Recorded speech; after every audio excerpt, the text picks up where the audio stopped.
I really did want to get this one out last month. Anyway, if you follow me on Twitter at all, at Arkle, by the way, Arkle, you might know that when it first premiered last August, I think it was, August of 2020, I did not at all care for Star Trek Lower Decks. The trailers hadn't impressed me very much, and I didn't care much for the pilot, so I just didn't go back and watch it. But as time went on, I kept seeing people whose opinions I generally trust kind of starting to gush about it, particularly later episodes, especially the last 2 or 3 episodes of it.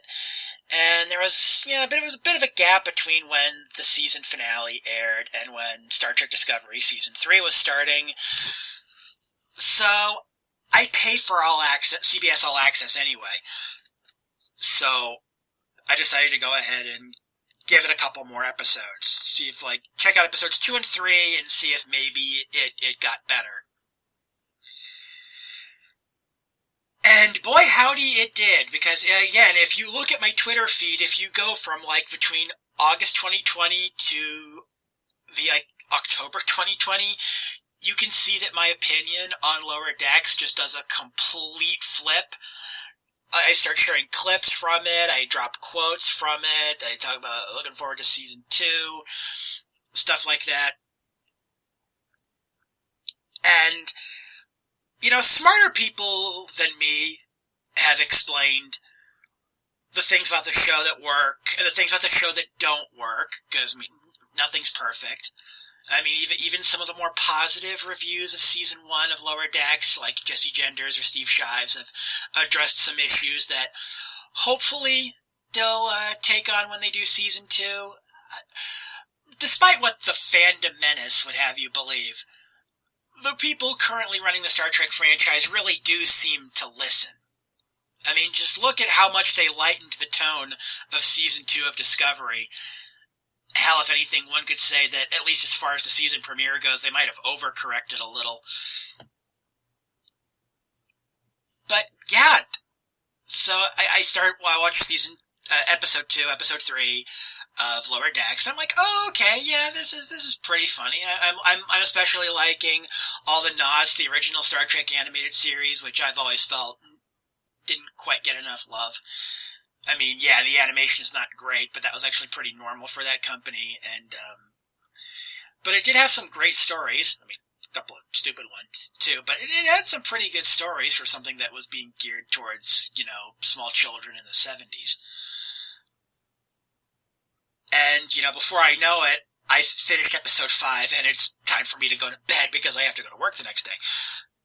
And again, this was when I'd only planned to watch episodes 2 and 3. And then later on, I binged the rest of the season. I really enjoy it. I especially loved the finale.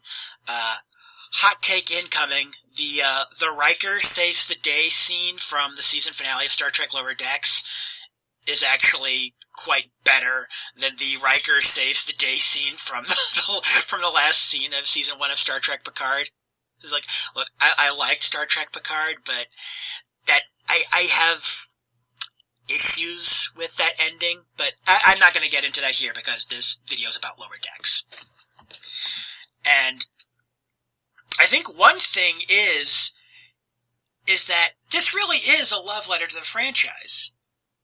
It's done in a kind of, snarky, millennial humor kind of way, which I guess could explain why some older fans don't care for it.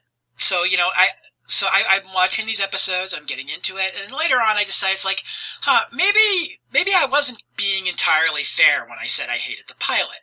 So what I decided to do was go back and rewatch the pilot, Second Contact, and, okay, I'll admit that it's still not great. I'm still not a big fan of the pilot, but, that's actually kind of normal for Star Trek when you get right down to it. I think the only pilot of this series that stands up to rewatch is, the only pilots, I should say. The one for TOS, and I'm counting Where No Man Has Gone Before as the pilot for TOS, even though it wasn't the one that was aired first, and The Emissary for Deep Space Nine. I think those are the only pilots that actually hold up. Encounter at Farpoint and Broken Bow are just bad. But I think the problem with Second Contact, that particular episode, I think it's the episode of the show that is the most like Rick and Morty. And again, if you follow me on social media, you probably know I don't like Rick and Morty. And the creator of Star Trek Lower Decks is a guy who worked on Rick and Morty. And I think a lot of that first episode was him kind of getting a lot of that out of his system. It's like, I'm not going to say that there's none of that in future episodes, but Second Contact is by a wide margin the episode of the show that feels the most kind of mean-spirited or nihilistic in its humor.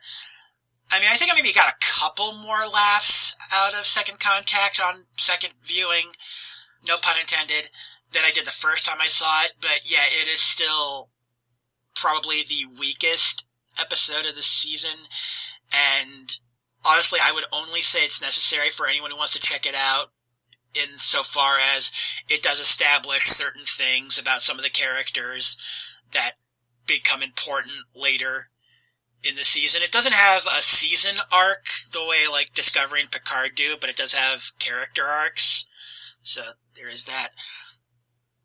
But yeah, I mean, like I said, there are definitely some quibbles I have with it. I think maybe there's not much in this show for new Trek fans. I think a lot of jokes are just going to fly right over people's heads if this is their entry into the franchise.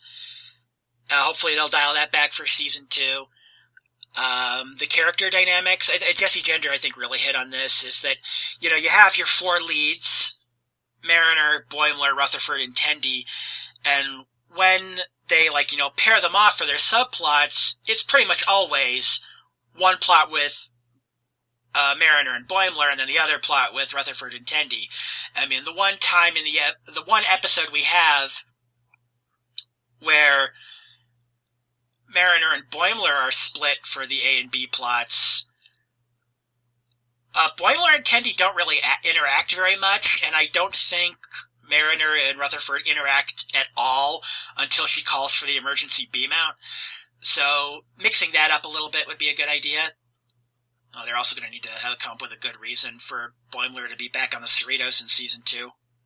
But I do think some of the criticisms of the show are unfair. Honestly, I mean, I'm not unsympathetic to where they come from. Like I said, that it does lean in perhaps a little too heavily on the reference humor. But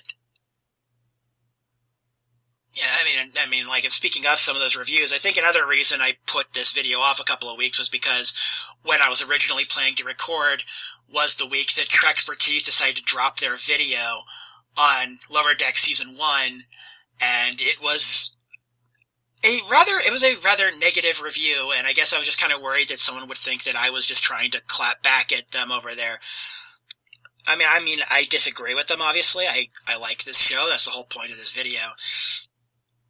But if they're, the only thing I would really ding Trekkies on is I know that the word vintage is actually value neutral, but as I generally see people use the word vintage in a positive context, I can imagine people looking at their video about Lower Deck Season 1 being titled A New Vintage and think that it's going to be a positive review, and then just kind of be a bit blindsided by how very negative their video is. I think it might actually be the most negative video that Trekkies has ever done, at least as far as I can remember.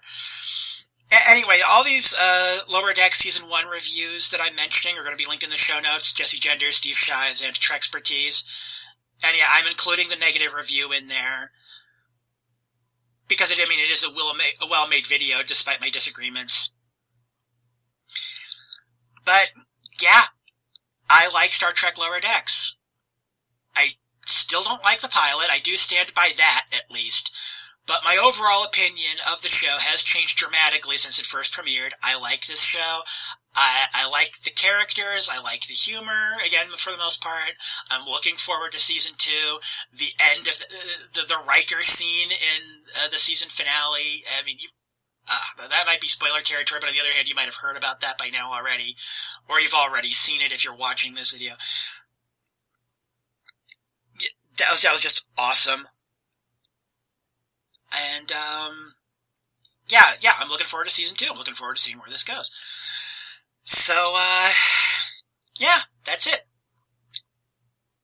This is the last Rants vs. Zombies.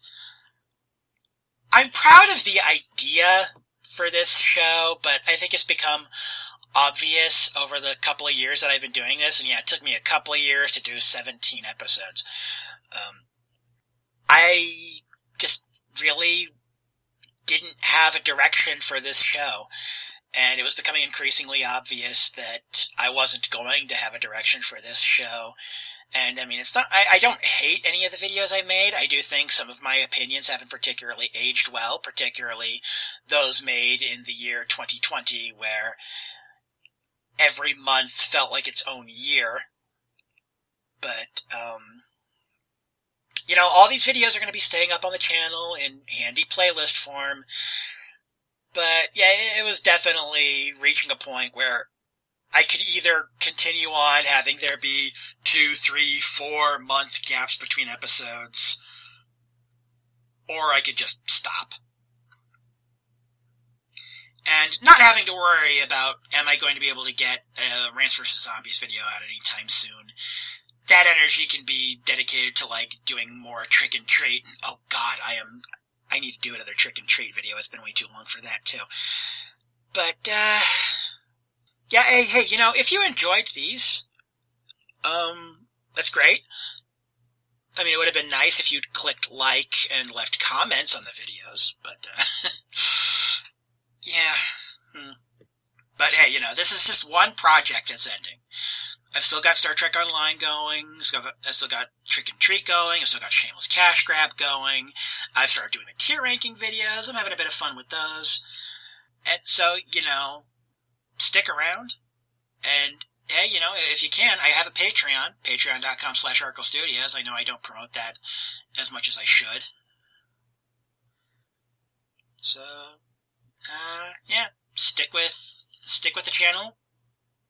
If you have any interest at all in Lower Decks, give it a shot. Just keep in mind the pilot gets a little mean-spirited in places, but that starts to tone down fairly quickly afterwards.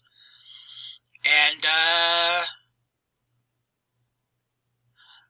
oh yeah, and, the one scene, like that one scene with Q in season 1 of Lower Decks is better than, like, the two of the whole episodes of Voyager he had, like, combined. You know, the Q and the Gray and Q2 were just bad. I'm sorry. Death Wish was a good episode, but the other two were crap.